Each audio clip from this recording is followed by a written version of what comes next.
Hermene Hartman, and I want to welcome you to NDIGO Studio. I am so excited today because we've got an exclusive interview with a legend of broadcast journalism. He's written a book, he's got a fabulous voice, and you have seen him shape the news for Chicago as he has witnessed history, as he has given you the news. I see history as a series of stories. It was the 60s, when a new culture ushered in free love, drugs, and protests that many thought would change the world.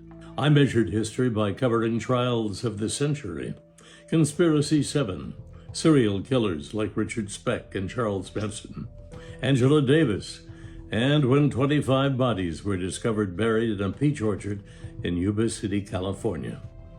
Chernobyl blew the roof off a nuclear power plant. Poaching was pushing African wildlife toward extinction. And Muhammad Ali revealed he did have Parkinson's disease after 175,000 punches to the head. Before they were history, they were stories. Stories that I covered. He's the face you've trusted for decades, and he's the voice you've heard while anchoring the news here in Chicago and also nationally. He narrates national stories and has presented some of America's most impactful documentaries, 500 to be exact and still counting.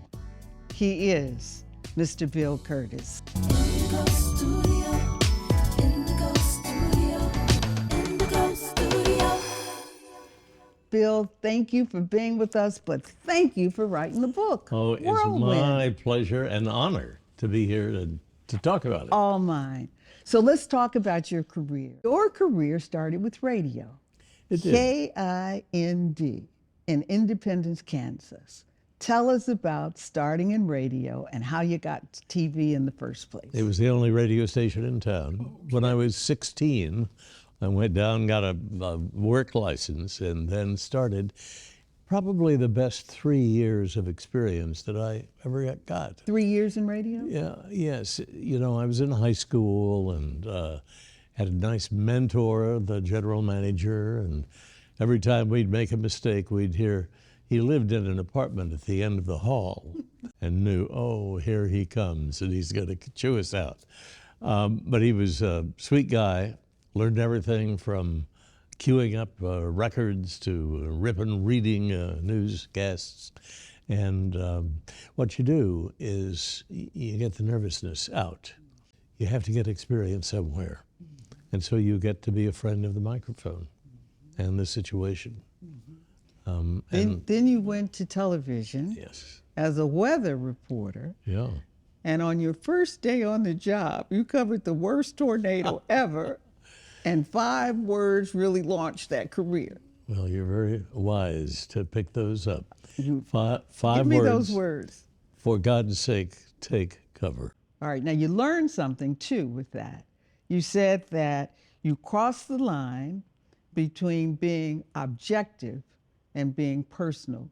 But because you said that, you probably saved lives. Had a lot of people call in, write in, saying you did save my life, because I had to get people into the basement. I was studying for the bar out at the law school. I had just graduated, and I had worked through the TV station, part-time job. We all have to have it. A friend asked me to fill in for him on the 6 o'clock news. I did. 7 o'clock rolls around, and the general manager said, well, why don't you stay? We have some high winds coming in from K-State in Manhattan, Kansas. So I did, and heard this radio cut in the studio and broadcast, and it said, a tornado on the ground. It's big, and it's on the western edge of the city. Now, we don't immediately go on the air with an alert or a law. We want to confirm that because they usually go up, dissipate. Well, it did not.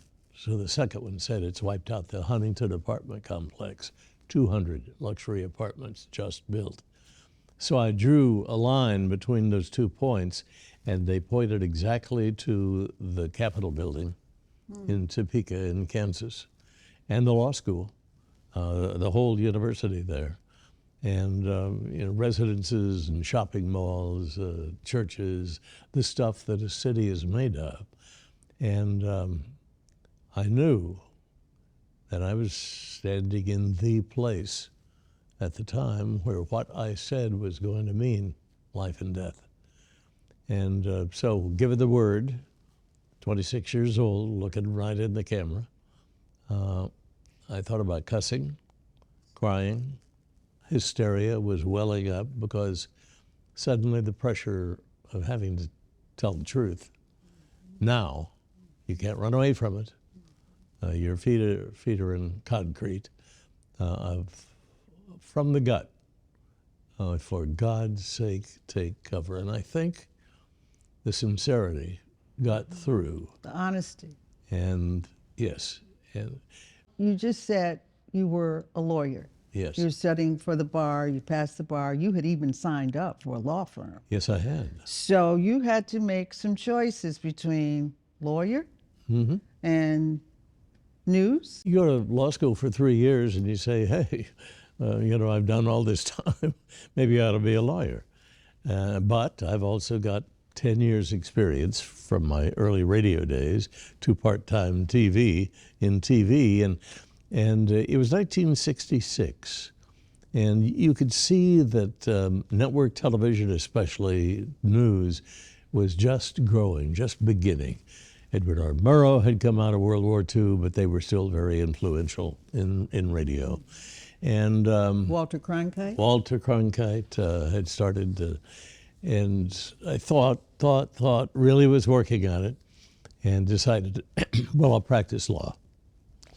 And so I accepted a job with the trial firm, and they had me pegged as a good trial lawyer. And all of a sudden, the tornado comes through, and I realized what a responsibility it could be, a broadcaster. What you say can affect people's lives, sometimes life and death. So I said, sorry, law, I'm not going to do you this time, and decided to stay in broadcasting. Caught your attention. Sent my tape out. WBBM TV here in Chicago hired me. Whether you're considering an electric vehicle at work or at home, making the switch may not be as complex or expensive as you think. The tools, resources, and rebates available at ComEd.com/EV make transitioning to an electric vehicle easier and more cost-effective than ever before. Charge into the future at ComEd.com/EV. Welcome to Hell's Kitchen, Broadway's hit musical from Alicia Keys. Every song, If I Ain't Got You, Empire State of Mind, is all in the show. Meet Allie, a 17-year-old girl full of fire. Meet the musical mentor who changes her life and her family, who lifts her up. With exhilarating choreography, Hell's Kitchen is all about finding yourself, your purpose, and the people who inspire you. Hell's Kitchen, playing at the James M. Niederlander Theater, November 11th through 30th. At ComEd, we understand a little help can really make someone's day. That's why we provide financial assistance and billing options to help you pay and manage your electric bill. Use the ComEd Smart Assistance Manager to discover bill assistance and savings options designed with you in mind. Welcome to Hell's Kitchen, Broadway's hit musical from Alicia Keys. Every song, If I Ain't Got You, Empire State of Mind, is all in the show. Meet Allie, a 17-year-old girl full of fire. Meet the musical mentor who changes her life and her family, who lifts her up. With exhilarating choreography, Hell's Kitchen is all about finding yourself, your purpose, and the people who inspire you. Hell's Kitchen, playing at the James M. Niederlander Theater, November 11th through 30th.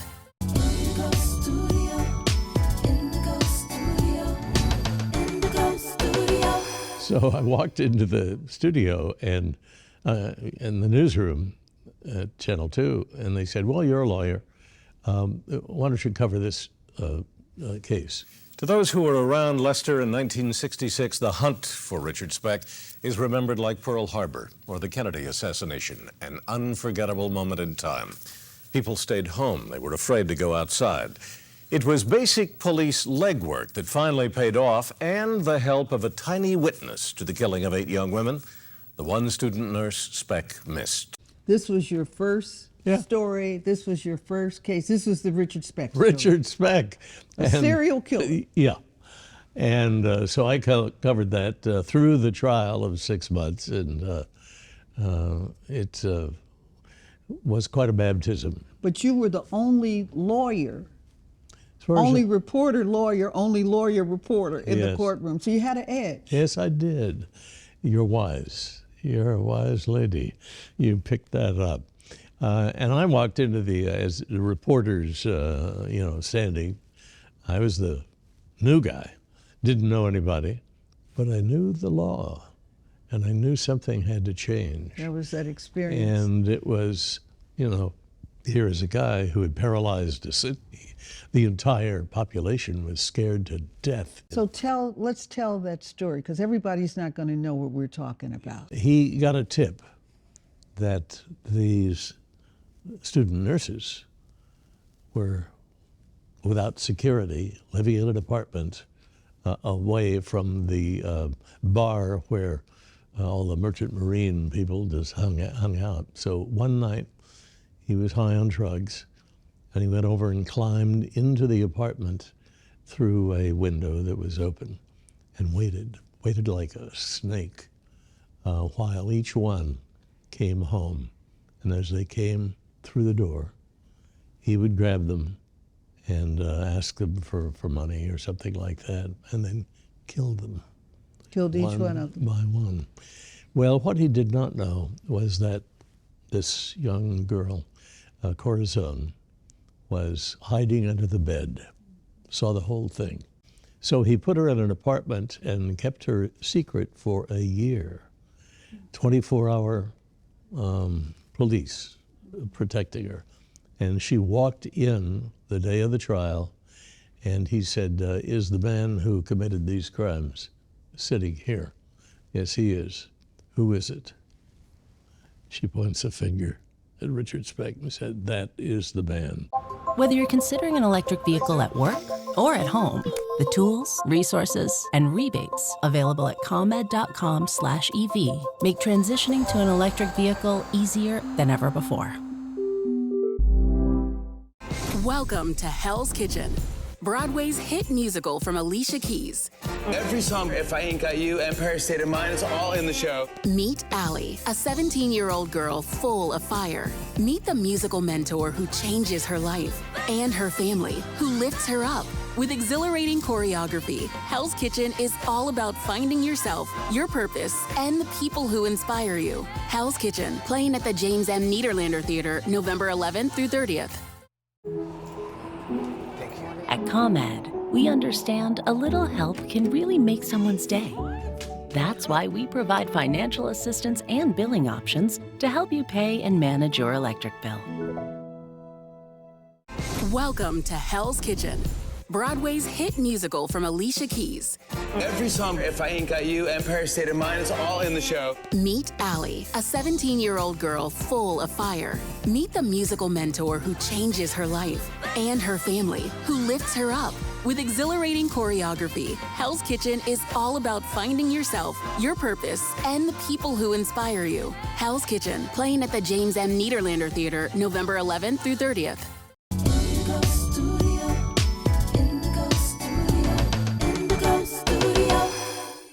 As you have covered, and you talk about this, and you give this perspective in the book, covering the news for you was also a first account of history.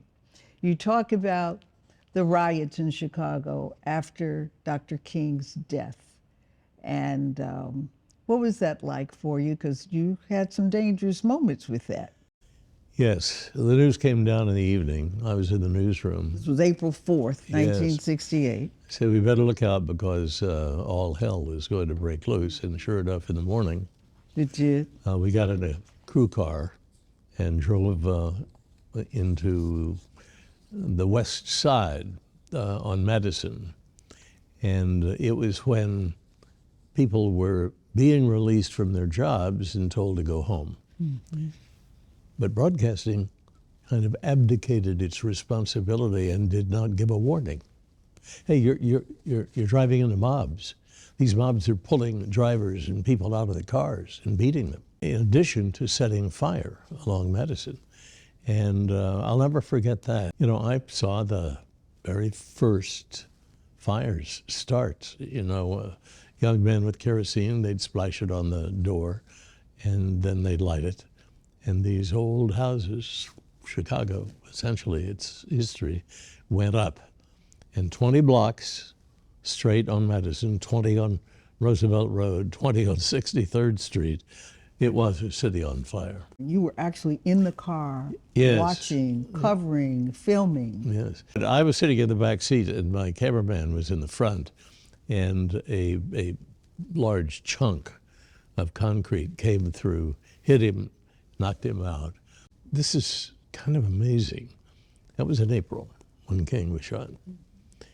Then just a month, a little over a month, Bobby Kennedy June 5, was 1968. shot in L.A. Mm-hmm. And then almost within a month, we had the 4 days of August for the Democratic National Convention, when 10,000 demonstrators come to town. But this is also interesting. They did call out, they pressed the button. President Johnson and Mayor Daley said, we need some help. 11,000 cops were on duty in Chicago. 7,000 federal troops were standing by out at O'Hare. 5,000 National Guard were on duty along Michigan Avenue, and 1,000 Secret Service here and there. So we're no strangers to having federal troops. In the famous intersection confrontation at Balboa, Michigan, where the police had a single line stretching across Michigan Avenue, I was on the top of a car looking down, literally this close. We thought you'd be interested in this. The Poor People's March. In Washington? No, right here. And they were in a parade. They had a permit. And they were riding in a wagon. And they wanted to get to the International Amphitheater 40 blocks away. And so the police let them through.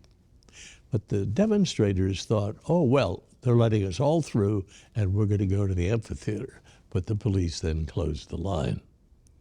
Suddenly you have the tension and pressure of the 10,000 demonstrators pushing against a single line of policemen.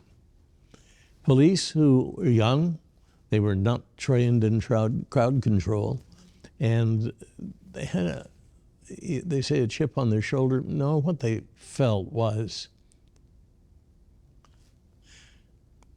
sorry, I go back, and that's what you need to do when you write a memoir.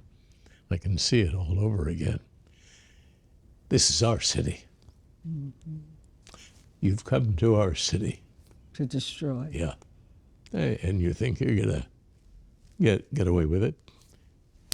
They went in and they cleared, I'm sorry, 10,000 people in 15 minutes.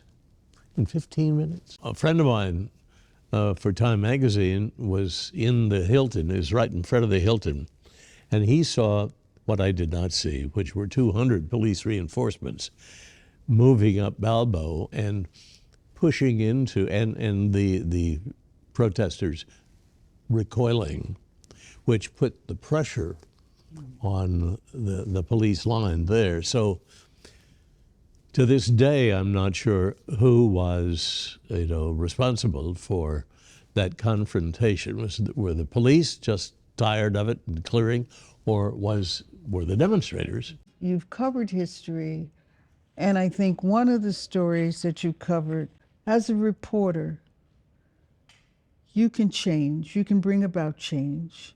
You brought about legislation, not only change, but legislation.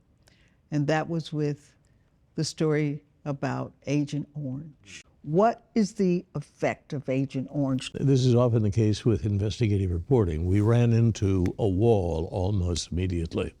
Maud DeVictor was my whistleblower working for the VA's regional office here, and she sent over a list of 12 veterans who were complaining of symptoms that the doctors didn't know what to do. I saw it, and I had done this defoliant story years earlier, so I kind of knew that if these complaints were real, it was biological and chemical warfare that we were using, and probably innocently affected our own troops. Because, and now, the reason it took a lawyer's work and a lot of work was that there were 40 years of research that farmers had been using this to take away the trees and the brush. And they said, well, it's harmless to humans, so we can do anything we want, you know. Well, we were getting something different. We were getting the GIs who were in the jungle and saying, well, you know, we saw it dripping. It's supposed to work in two weeks, you know, to make the leaves fall off the trees. We saw it working in an hour, and it was dripping off and down to, we were all, you know, saturated with it. And then we began having these diseases and came back, and one after another proved that, I mean, to me, something was wrong. Mm-hmm.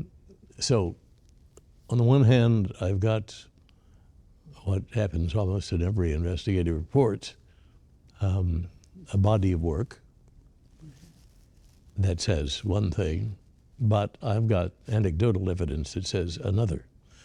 So I worked, and Dow Chemical Company sent out 5 lawyers,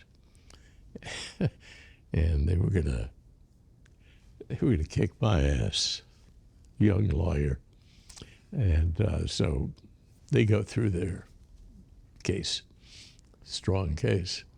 And I said, you say you have evidence that it's harmless.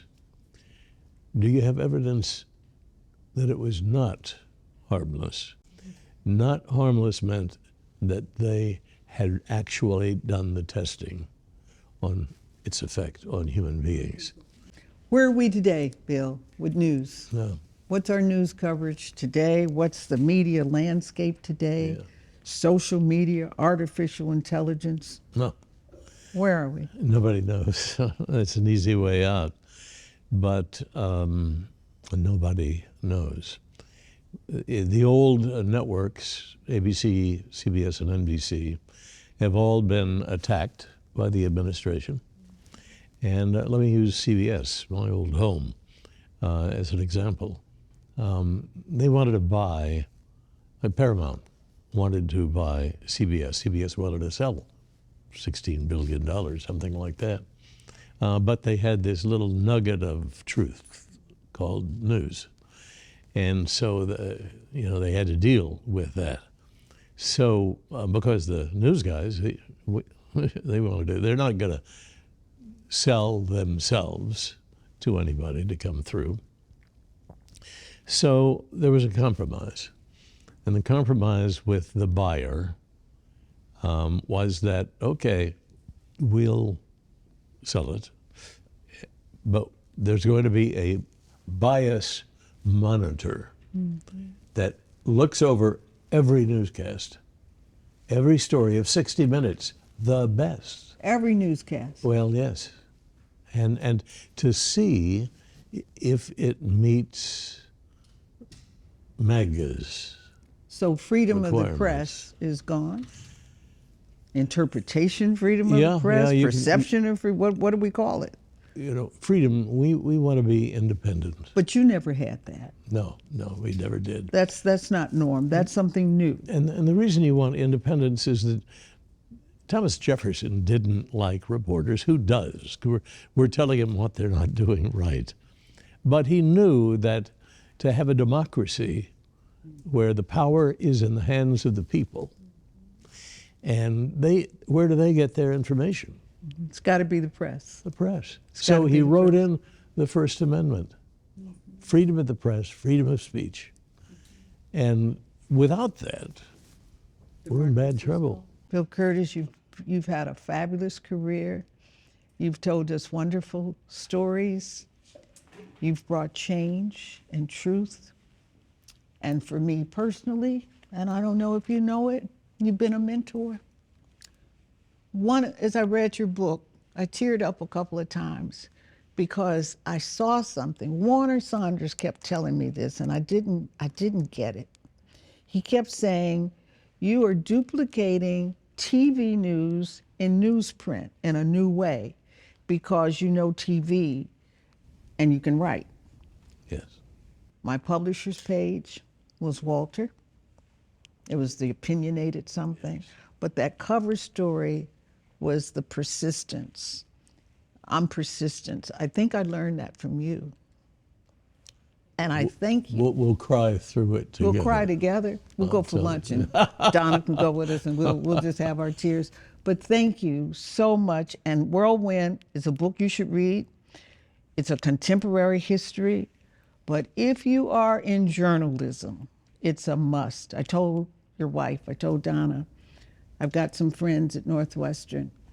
That book needs to be in their reading material. Absolutely. Right. Thank you. I want you to stay with this because you've got talent and we need you. We need people like you because this is the best interview in pitching a book that I've run across. Thank you.